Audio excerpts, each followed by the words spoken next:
Perkenalkan, nama saya Nina Media Zahra dan rekan saya Tarisa. Di sini kami akan menjelaskan tentang kasus terpidana jaksa korupsi dan pencucian uang.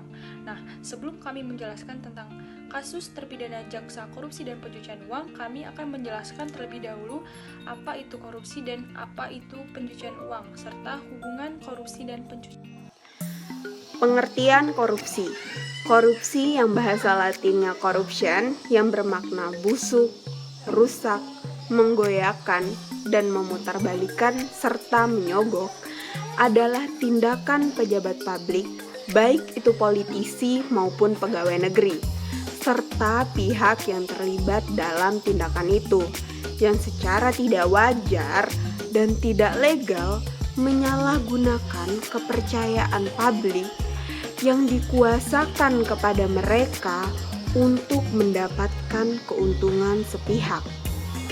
Nah, selain itu juga, pengertian korupsi ini juga ada dalam yuridis. Nah, dalam yuridis ini sudah dijelaskan dalam pasal Undang-Undang Nomor 31 Tahun 1099 yang diperbaharui Undang-Undang Nomor 20 Tahun 2001, di mana setiap orang yang dengan sengaja dengan melawan hukum untuk melakukan perbuatan dengan tujuan memperkaya diri sendiri atau orang lain atau suatu korporasi yang mengakibatkan kerugian keuangan negara atau perekonomian negara. Selanjutnya kita akan membahas tentang bentuk dari korupsi. Nah, berdasarkan Undang-Undang Nomor 31 Tahun 1999 Jo tentang Tipikor, bahwasannya korupsi dibagi 7 bentuk, yang awalnya 30 bentuk. Yang pertama itu merugikan keuangan negara. Nah, penyalahgunaan wewenang jabatan atau tindakan yang melanggar kepentingan umum termasuk tindak korupsi karena merugikan keuangan negara. Misalnya, mobil dinas yang disediakan untuk keperluan pekerjaan pejabat negara justru digunakan untuk kepentingan pribadi atau keluarganya. Yang kedua, suap menyuap. Bisa dikatakan populer atau sering terjadi suap, biasanya dilakukan sebagai upaya memuluskan kebutuhan si penyuap dengan memberikan sejumlah uang. Contoh, kasus suap yang hampir setiap hari ditemui di jalan adalah pelanggaran lalu lintas. Para pelanggar yang memberi sejumlah uang kepada polisi agar lolos dari hukuman. Yang ketiga, penggelapan dalam jabatan. Pelaku tindakan korupsi ini adalah mereka yang di jabatan tertentu dan melakukan tindakan penggelapan uang ataupun dokumen berharga lain yang menguntungkan dirinya. Contoh kecilnya itu yang terjadi di sekitar kita adalah menggunakan kwitansi kosong agar nominal uang dalamnya dapat direkayasa oleh si pelaku. Yang keempat yaitu pemerasan. Nah, pemerasan merupakan perbuatan pihak yang menyalahgunakan kekuasaan untuk memaksa orang lain melakukan sesuatu yang menguntungkan dirinya. Contohnya, pungutan liar atau pungli yang dilakukan aparat kepada masyarakat sebagai tarif pengurusan dokumen atau dokumen tertentu. Padahal tuh pengurusan dokumen ini bebas biaya, tetapi masih saja ditarif. Yang kelima yaitu perbuatan curang. Segala bentuk kecurangan termasuk tindakan pidana korupsi. Sebagai contoh, pemborong proyek bangunan yang melibatkan kecurangan, kontraktor, tukang, ataupun bahan bangunan. Nah, selanjutnya yang keenam, benturan kepentingan dalam pengadaan atau dikenal conflict of interest. Nah, maksudnya itu apa? Maksudnya adalah seorang pejabat yang dihadapkan pada peluang untuk menguntungkan dirinya sendiri atau keluarga, ataupun kroni-kroninya. Misalnya, meskipun dilakukan tender dalam proyek pegawai negeri, ikut terlibat dalam proses dengan mengikut sertakan perusahaannya. Nah, yang terakhir yaitu gratifikasi. Nah, tindakan pidana korupsi ini sangat dekat dengan masyarakat. Bahkan banyak yang tidak sadar bahwasannya secara tidak langsung mereka melakukan gratifikasi. Gratifikasi sendiri merupakan pemberian hadiah dalam bentuk apapun kepada pejabat publik, dengan harapan adanya timbal balik dari si penerima. Jadi itu adalah bentuk dari korupsi. Selanjutnya kita akan masuk ke penyebab tindakan korupsi. Menurut Ghosn teori, penyebab dari korupsi ini yaitu pertama greed, keserakahan. Yang kedua, opportunities, yaitu kesempatan. Yang ketiga, needs, kebutuhan. Yang terakhir yaitu exposure, pengungkapan. Dan cara untuk memberantas korupsi, yang pertama adalah berikan hukuman berat pada koruptor. Memberikan hukuman berat bagi para pelaku koruptor akan memunculkan efek jera. Hal ini juga dapat menjadi pelajaran bagi seluruh kalangan agar tidak melakukan hal yang serupa. Yang kedua, jadi pemimpin yang berintegritas. Sebagai seorang pemimpin, sudah seharusnya menjadi contoh yang baik bagi setiap anggotanya. Jika seluruh pemimpin suatu negara, pemerintahan, perusahaan, atau usaha tidak melakukan tindak korupsi, maka ini bisa menghalangi orang-orang yang berada di bawahnya untuk melakukan tindak korupsi. Selanjutnya, yang ketiga, bangun pendidikan moral sejak kecil. Pendidikan moral merupakan pondasi yang harus diberikan sedari kecil. Dengan pendidikan moral, maka setiap insan tidak mudah tergiur dengan praktik korupsi. Orang yang bermoral akan berlaku adil, berintegritas, dan bermartabat. Mereka menyadari bahwasannya perbuatan korupsi akan merugikan orang lain. Yang keempat, tanamkan nilai religius secara intensif. Setiap agama pada dasarnya tidak pernah mengajarkan perbuatan tercela. Maka orang-orang yang beriman biasanya tidak akan terjebak dalam tindakan korupsi. Selanjutnya yaitu supremasi hukum yang kuat. Kekuatan hukum yang sangat diperlukan untuk menegakkan keadilan. Ketika hukum tidak berfungsi sebagaimana fungsinya, maka kepercayaan publik akan hilang. Nah, dengan membangun supremasi hukum yang kuat, maka pelaku-pelaku koruptor tidak menemukan celah untuk melancarkan aksi mereka. Jadi itu penjelasan terkait tentang penyebab dari korupsi dan bagaimana untuk mencegah dari korupsi sendiri. Selain apa yang telah saya paparkan, sebenarnya banyak sekali cara untuk mencegah dari korupsi itu sendiri. Selanjutnya kita akan mendengarkan penjelasan tentang pencucian uang yang akan dijelaskan oleh rekan saya, yaitu Yuninda Imadia Zahra. Lalu selanjutnya yaitu pencucian uang. Adapun dalam pengertiannya, pencucian uang dalam bab 1 Ketentuan Umum Pasal 1 Undang-Undang Nomor 25 Tahun 2003 adalah perbuatan menempatkan, mentransfer, membayar, membelanjakan, menyumbangkan, menitipkan, membawa ke luar negeri, menukarkan, atau perbuatan lainnya atas harta kekayaan yang diketahuinya atau patut diduga merupakan hasil tindak pidana dengan maksud untuk menyembunyikan atau menyamarkan asal-usul harta kekayaan sehingga seolah-olah menjadi harta kekayaan yang sah. Sedangkan pasal harta kekayaan yang sah Menurut pasal 1 angka 4 Undang-Undang Nomor 25 Tahun 2003 adalah semua benda bergerak atau tidak bergerak, baik yang berwujud maupun yang tidak berwujud.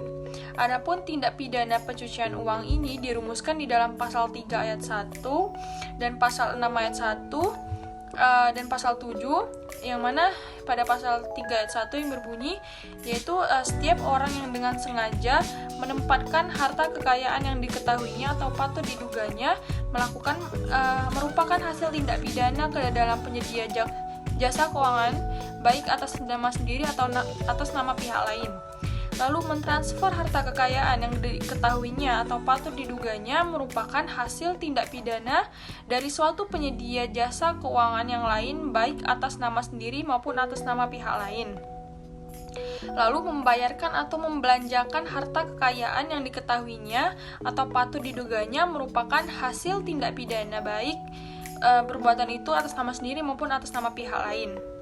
Lalu menghibahkan atau menyumbangkan harta kekayaan yang diketahuinya atau patut diduganya merupakan hasil tindak pidana pihak lain membawa ke luar negeri harta kekayaan yang diketahuinya atau patut diduganya merupakan hasil tindak pidana. Lalu menukarkan atau perbuatan lainnya atas harta kekayaan yang diketahuinya atau patut diduganya merupakan hasil tindak pidana dengan mata uang atau surat berharga lainnya. Lalu, adapun pasal 6 ayat 1 yang berbunyi yaitu setiap orang yang menerima atau menguasai penempatan, pentransferan, pembayaran, hibah, sumbangan, penitipan, dan penukaran. Lalu pasal 7, adapun pasal 7 ini yang berbunyi yaitu setiap warga negara Indonesia dan atau korporasi Indonesia yang berada di luar wilayah negara Republik Indonesia yang memberikan bantuan, kesempatan, sarana, atau keterangan untuk terjadinya tindak pidana pencucian uang dipidana dengan pidana yang sama sebagai pelaku tindak pidana pencucian uang sebagaimana dimaksud dalam pasal 3. Lalu adapun tahapan-tahapan pencucian uang ini adapun 3 tahapan, yaitu yang pertama adalah placement atau tahap penyimpanan. Jadi placement atau tahap penyimpanan ini yang mana fase ini memindahkan uang haram dari sumber di mana uang itu diperoleh untuk menghindarkan jejaknya, atau secara lebih sederhana agar sumber uang haram ini tidak diketahui oleh pihak penegak hukum. Metode yang paling umum dilakukan dari placement ini adalah apa yang disebut sebagai smarfing. Melalui smarfing ini maka keharusan untuk melaporkan transaksi uang tunai sesuai peraturan perundang-undangan yang berlaku dapat dikelabuhi atau dihindari. Lalu yaitu adalah layering atau pelapisan. Jadi layering atau pelapisan ini selalu terdapat hubungan antara placement dan layering ini, yaitu bahwa setiap prosedur placement yang berarti mengubah lokasi fisik atau sifat haram dari uang itu adalah salah satu bentuk layering. Strategi layering pada umumnya meliputi mengubah uang tunai menjadi aset fisik seperti membeli kendaraan bermotor, barang-barang perhiasan dari emas atau batu-batu permata yang mahal atau real estate dan lain-lain. Lalu selanjutnya adalah integration atau penggabungan. Jadi integration atau penggabungan ini mengintegrasikan dana dengan cara legitimasi ke dalam proses ekonomi dengan cara menyampaikan laporan palsu yang menyangkut pinjaman uang, yang mana kesemua perbuatan dalam proses pencucian uang haram ini memungkinkan para raja uang yang haram ini menggunakan dana yang begitu besar. Lalu dalam rangka mempertahankan ruang lingkup kejahatan mereka atau mempertahankan ruang lingkup integration atau penggabungan ini, yaitu menyangkut dengan dunia narkotika atau para pejabat yang korupsi. Selanjutnya, hubungan antara tindak pidana korupsi dengan tindak pidana pencucian uang, yaitu tindak pidana korupsi adalah kejahatan asal dari tindak pidana pencucian uang. Sebaliknya, tindakan pidana pencucian uang adalah kejahatan lanjutan dari tindak pidana korupsi. Lalu TPPU tidak akan terjadi bila tidak didahului oleh tindak pidana asal. Di sini pidana asalnya adalah korupsi. Sebab objek TPPU adalah harta kekayaan yang dihasilkan dari tindak pidana korupsi. Dasar hukumnya bisa dilihat dalam pasal 2 ayat 1 Undang-Undang Nomor 8 Tahun 2010 tentang pencegahan dan pemberantasan tindak pidana pencucian uang atau Undang-Undang TPPU yang intinya menyebutkan ada 26 tindak pidana asal pencucian uang, misalnya adalah korupsi, penyuapan, dan lain-lain. Selanjutnya, kami akan memaparkan kasus suap dan pencucian uang yang terjadi di Indonesia. Nah, yaitu kami akan membahas kasus Jaksa Pinangki, di mana seorang jaksa membantu Joko Chandra agar dia tidak menerima hukuman dalam kasus Bank Bali. Nah, mari kita simak kasus yang akan kami paparkan, yaitu terkait kasus suap dan pencucian uang sebagai berikut. Pinangki merupakan terdakwa dalam kasus dugaan korupsi terkait kepengurusan fatwa di Mahkamah Agung. Menurut Joko Chandra, fakta dalam persidangan menyebut jika Pinangki menemuinya di Malaysia sambil menawarkan jasa pengurusan fatwa perkara korupsi hak tagih Bank Bali di Mahkamah Agung lewat Kejagung. Pada tindak pidana terdakwa kasus Jaksa Pinangki Sirna Malasari didakwa 3 pasal berlapis yang mana bersekongkol untuk membantu terpidana kasus korupsi hak tagih Bank Bali Joko Chandra. Kasus pidana Jaksa Pinangki Sirna Malasari diduga menerima suap hingga $500.000 Amerika Serikat atau sekitar 7 miliar rupiah. Uang suap dari terpidana kasus hak tagih Bank Bali Joko Chandra diberikan kepada Jaksa Pinangki sebagai imbalan untuk memuluskan penerbitan fatwa pengurusan Mahkamah Agung yang mana pada posisinya Joko Chandra yang saat itu berstatus buronan sedang berada di luar negeri agar ketika pulang ke Indonesia, Joko Chandra tidak dieksekusi dalam kasus pengalihan hak tagih Bank Bali, sehingga ia dapat kembali ke Indonesia tanpa menjalani vonis 2 tahun penjara pada kasus itu.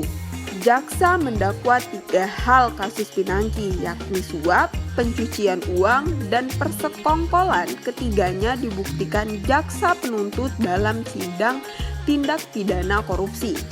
Pinangki diduga menerima uang sebesar $500 Amerika Serikat atau senilai 7 miliar dari Joko Chandra untuk membebaskan terpidana kasus korupsi hak tagih Bank Bali yang telah menjerat sejak tahun 2009.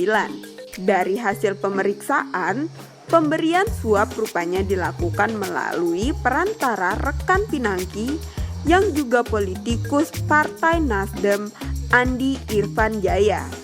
Pinangki dan Irfan diduga bersama-sama menyusun proposal rencana pembebasan Joko Chandra pada tahun 2019. Proposal yang berisi rencana pengurusan fatwa mahkamah itu menjadi bahan jual Pinangki dan Andi kepada Joko Chandra. Selain menjadi tersangka suap, Pinangki juga ditetapkan sebagai tersangka tindak pidana pencucian uang TPPU. Jaksa Pinangki dinyatakan bersalah melakukan pencucian uang dengan total 5,25 miliar. Dengan rincian jumlah ditransfer, dialihkan, dibelanjakan keseluruhan US dollar. Sebagaimana diuraikan sebelumnya, berasal dari tindak pidana korupsi penerimaan uang US dollar 500.000 dari jumlah keseluruhan US dollar 1 juta dari Joko Chandra yang diberikan melalui Andi Irfan Jaya. Pertama, Pinangki diketahui membeli 1 unit mobil BMW X5 senilai 1,753 miliar. Kedua, Pinangki juga menggunakan duit korupsinya saat di Amerika Serikat pada 3 Desember untuk menyewa apartemen Trump International Hotel di Amerika Serikat senilai 72 juta. Ketiga, Pinangki juga menggunakan duit korupsinya untuk membayar ongkos dokter kecantikan di Amerika Serikat yang sebesar 139,943 juta. Keempat, dokter home care untuk perawatan kesehatan dan kecantikan juga rapid test sebesar 166,780 juta. Kelima, Pinangki menggunakan uang korupsinya untuk membayar kartu kreditnya di beberapa bank berbeda. Rinciannya senilai 430 juta, 180 juta, 483,5 juta, dan 1,8 miliar. Terakhir, Pinangki juga mengalokasikan duit korupsinya untuk membayar sewa apartemen di 2 lokasi berbeda di Jakarta. Pertama, di apartemen Paku Buwono Signature senilai 940,2 juta. Kedua, di apartemen Dharma Wangsa Essence senilai 525,2 juta. Jadi itulah bentuk suap dan pencucian uang yang dilakukan oleh Jaksa Pinangki terkait kasus kepengurusan fatwa di Mahkamah Agung. Pinangki Sirna Malasari yang divonis hukum penjara selama 10 tahun. Menurut hakim, Pinangki layak dihukum berat karena ia berprofesi sebagai jaksa. Kemudian ia membantu Joko Chandra menghindari putusan pengadilan untuk kasus Bank Bali senilai 904 miliar. Sekian dari kelompok kami. Mohon maaf apabila ada kesalahan. Terima kasih. Wassalamualaikum warahmatullahi wabarakatuh.